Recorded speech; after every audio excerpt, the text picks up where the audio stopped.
Okay, Gerry, Martin McGuinness, the senior Sinn Féin leader meeting the British monarch, is a big step. Why has it been described as a huge ask for Republicans? It's a big ask for Republicans because our island is still partitioned. It's a big ask for Republicans, despite all the progress that has been made. We have a very, very clear sense of the damage that was done to this island and the people of this island by English involvement in our affairs. And for our generation in the last 40 years, all of those people who were bereaved, all of those families who were bereaved or injured by English state forces and by British state violence. So we're very, very mindful and very, very respectful about people coming to terms with an initiative such as this. But we do believe it's the right initiative, and for very, very clear reasons, the right initiative at the right time. We've just had an Ard Comhairle meeting. This is my first interview after the Ard Comhairle meeting.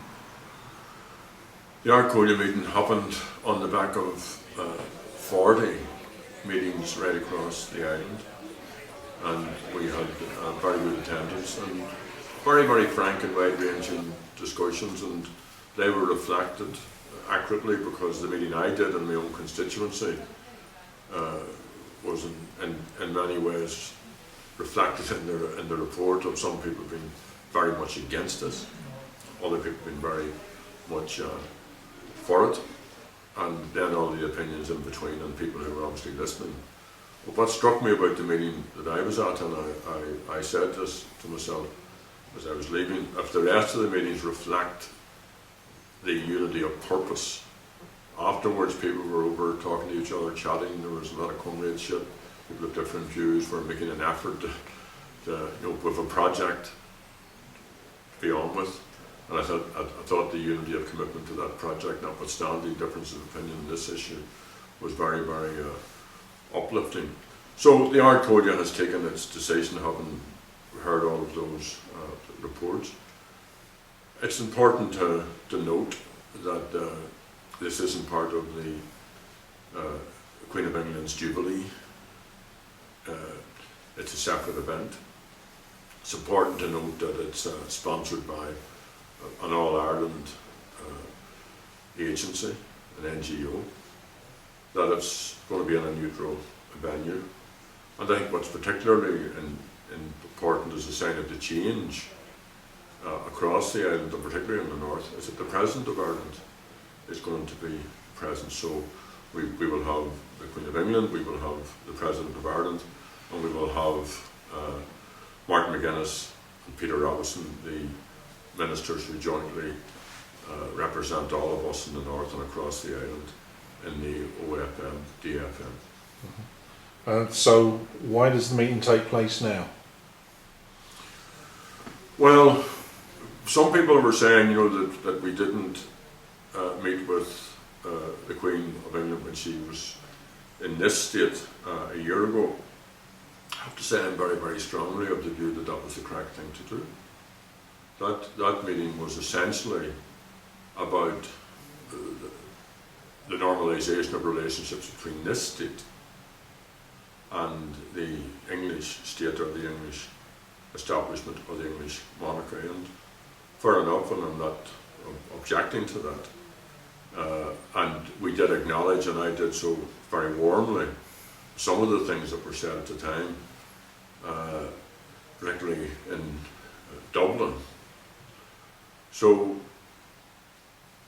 this initiative comes at this time because she's in the north at this time, because it's part of our endeavour to win democratic objectives, which are essentially about ending partition and bringing about a united Ireland. And we would like to see a particular type of united Ireland, and we would like to see a republic in which everyone is treated equally. The unionists have to be on board for those type of concepts.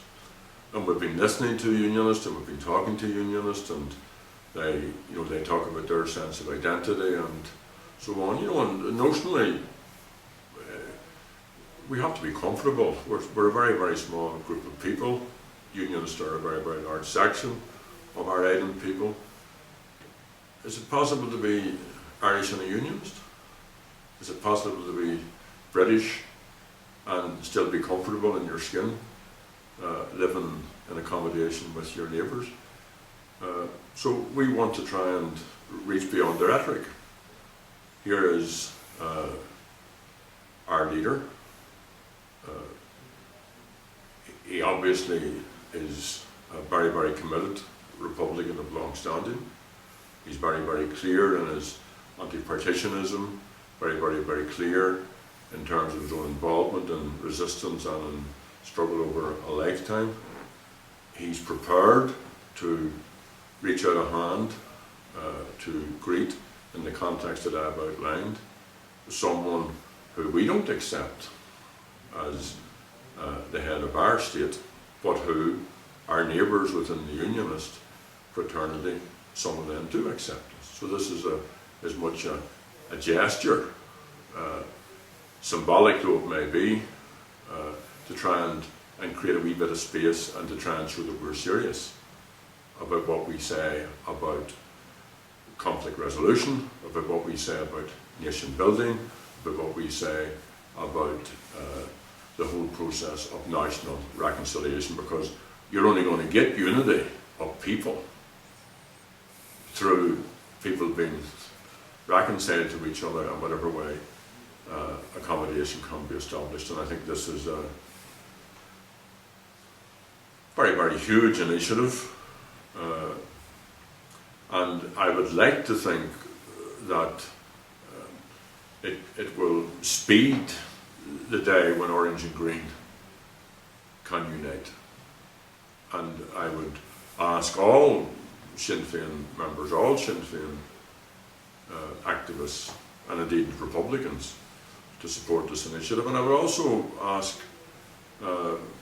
anyone who believes that we should have ownership of our future to find some way of seizing on this opportunity to build a better society, because our people across this island deserve a better society than the one we have at this time.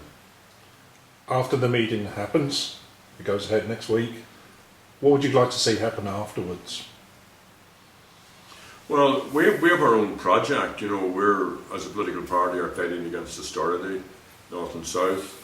We're party building, we're developing our structures, we're recruiting in a fairly substantive way, and we're engaged in all of that work, and we're resisting in tandem with citizens all of the social and economic policies that are being visited upon us. At the same time, we're trying to build critical support so that we can control our own affairs, and you can't control your own affairs if the island's partitioned, and you can't control your own affairs while the British claim, even conditionally, jurisdiction in Ireland.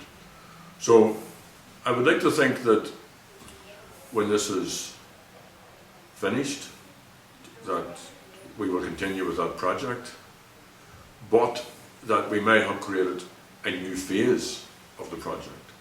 Because this actually goes beyond, if you like, in many ways, the peace process. This is a developed phase of the peace process. This is actually, I suppose, a development of the notion of nation building.